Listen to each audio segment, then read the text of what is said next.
with Public Library friends. This is Julie Tenney again, and today I'm going to update you on what's going on at our house and how we're getting ready for the gardening season. And today I'm going to show you how to start plants inside your house. We usually don't plant them earlier in March, like you'll see stores have things, they're in small form and they're growing, but we usually start them the first week in April because that gives them about 6 weeks to get ready to go outside. We don't plant anything outside until the second to third week in May at the earliest when it comes to anything that should be popping out of the ground. And the reason for that is because a lot of times we go down to 30 degrees in May, or sometimes in June we get those really big cold spurts, and we don't want those plants to be mature plants too early and then we end up losing them. If you have a small garden, it's not such a big deal, but when you have a large gardens like we do, we only have so many buckets to protect those plants from a frost. So today I'm just going to show you how to get started and how to put seeds and get them into little starter packets, and I'm going to go through that. But first I'm going to show you our garden plan. Your garden plan, if you have a small piece of property, is going to be quite a bit different, but this gives you a general idea of things that you can grow. So on your left, right? Your left-hand side. So on our garden plan, it roughly looks like this. I lay it out and I kind of give ourselves an idea of where we want to plant things and what we want to grow. So I've marked out on the one garden, and you'll see on this side of my fingers pointing, we'll plant our field corn in the back, potatoes, pumpkins, yellow squash, and then in the front of that garden will be sweet corn. And we'll usually grow about 1,000 feet of sweet corn because we really like it and we like sharing it with our neighbors and friends.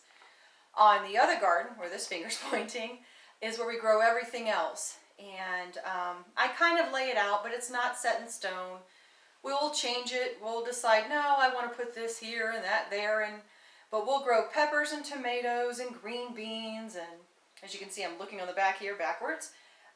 Cucumbers and peas and lettuce and carrots and okra and strawberries, and the asparagus are on their own over here. They're perennial. But we have all the stuff that we'll have to get ready and put in the ground. But the first thing we do is we get these seeds started. We'll put tomatoes and peppers and start those in the house. And then everything else is what we call direct sow, where we directly put them in the ground, and that's not until the second or third week in May. So this is just showing you our plan.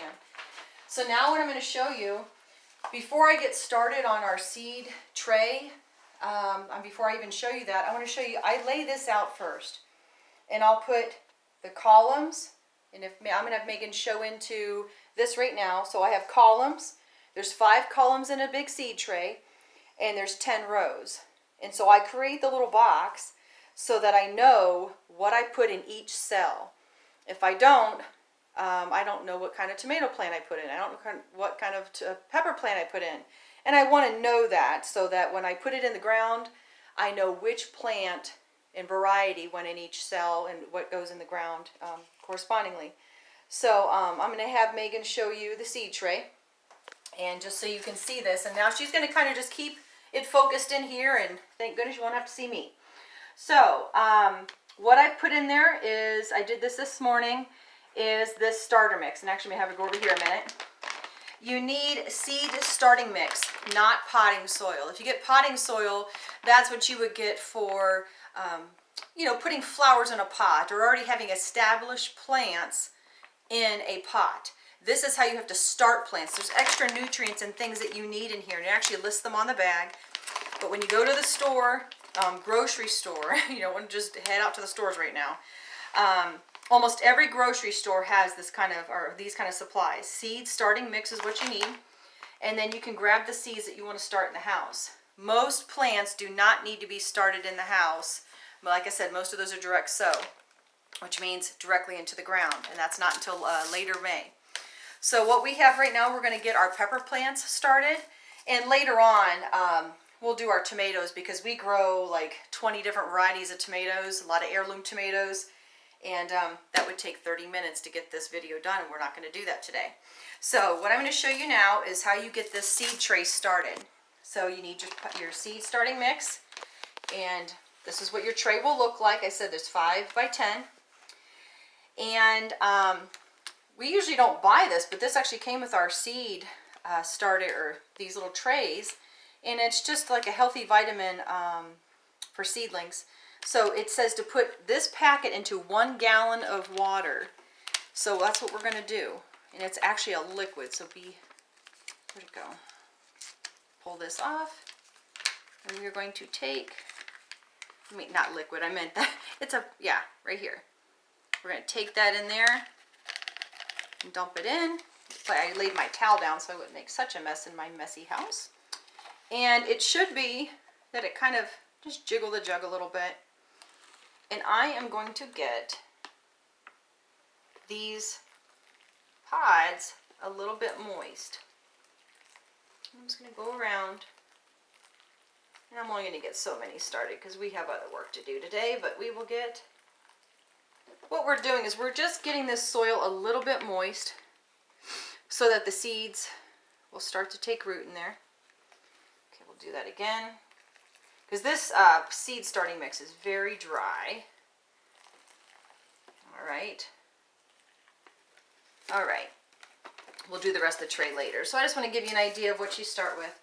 So we have our pepper seeds. And so what I'm going to do is I'm going to look at my rows and columns and see where I want to start these.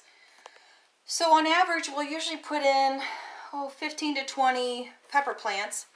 So what I'm going to do is just count by fives. And I'll move the jug here so Megan can see. Go 5, 10, 15. We'll probably go 20. And then we'll leave the rest for our tomatoes. Okay, because we really do love our tomato plants. So we're going to start out with 20, which means I better water this guy right here. A little bit more on that one. Okay. All right, so I'm just going to know. So I'm going to label these rows 1 through 5. I don't have my pencil. Okay, so what you're going to do, know which ones you're going to mark. So I'm going to mark this as 1, 2, 3, 4, and 5. These are going to be rows 1 through 4, okay? And then I'm going to mark this 1, 2, 3, 4, 5. So it corresponds with my rows, and it'll block out this area so I know where my plants are.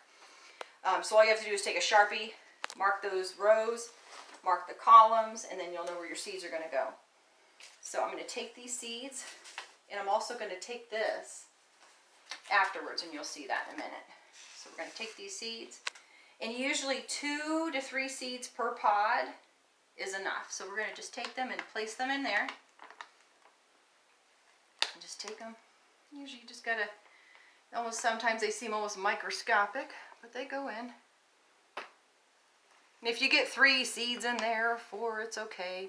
Sometimes you don't have a viable seed, but most of the time, what'll happen, in a couple weeks I'll show you, when these start coming up, you will see that you have extra little plants growing in there. And so what you do is usually end up pinching one off. We're going to cover that later in subsequent videos. We won't do that today. So we'll update you later about those things and how that all works out. So, and we've got a couple extra seeds, so I'm just going to throw a couple extra in there. Okay, now you have them on top. Just gently push the seed down in and cover it up. You don't want to push them all the way down into the soil. You just want to gently cover them up. That little guy doesn't want to get covered up. We just gently cover them up. You don't want to pack them. Let's see here. So that's just a start. You can see, so you just keep going around. You just keep covering them up. Keep covering, keep covering. And I'm going to stop for now so we can carry on with the video and do another part, and I'll remember where I left off. Okay, so now what I'm going to do for my 1, 2, 3, 4, I'm going to go in and say, okay, I've got those 1, 2, 3, 4, and I'm going to label in these little cells what I put in those cells. And I know they were all the same type of pepper, but I'll just put in bell pepper in all of this. And I usually abbreviate stuff and put BR or whatever, or it'd be BP, right? Be bell pepper. And I'll label each cell so that we will mark all that, and I'll know what's in each spot. Let's see. So then that's what you need to get those started. We'll finish that up later. This is a makeshift plant rack, okay? And we ordered these LED lights several years ago from Amazon, actually, and they're just LED grow lights. And the other thing which is handy is to have a heat pad. It is for growing. You can tell this is all done in our basement. We do use them. You put this on the bottom, and you could actually just put this on a mat or something down on the floor or on a stand or a table that you have. You have your LED lights about this height. So when we get to it, we need to cover, excuse me, what we're going to do is we're going to put this tray on here, turn on the heat lamps, turn on the heat pad, place this down with the cover on top, and we're going to create a little greenhouse for these seeds. And you'll see in a week or two that something's going to be changing with those seeds, and they should be popping up. Keep them with a light watering. Don't overwater them and saturate them, but make sure that the soil, your potting soil in here, your seed starting mix is just nice and damp. You don't want to overwater it, and just cover it back up. Once those seedlings, once those the green starts coming up out of the soil, you can turn the heat pad off. You no longer need that, but you do need the heat lamps on. So that was a lot of information, a lot of things to start with. If you have any questions, you can always message the video, or you can also call the library and say, what did Julie say about that, and what was she talking about? And you can call us at 330-335-5761, and we're doing live reference Monday through Saturday from 9 to 5. So you can always call and ask, and then they can refer and say, why did Julie say that? But I'll be doing live reference on this coming Saturday, so you can just call then. It's pretty simple. It's pretty self-explanatory when you look at it this way. But growing your own plants is really fun, and it's a great thing to do right now. So that's all I have for you today, and I hope you all have a wonderful day. Get out and walk around. Keep 6 feet distance from people, but go ahead and walk around and enjoy the day. Thank you.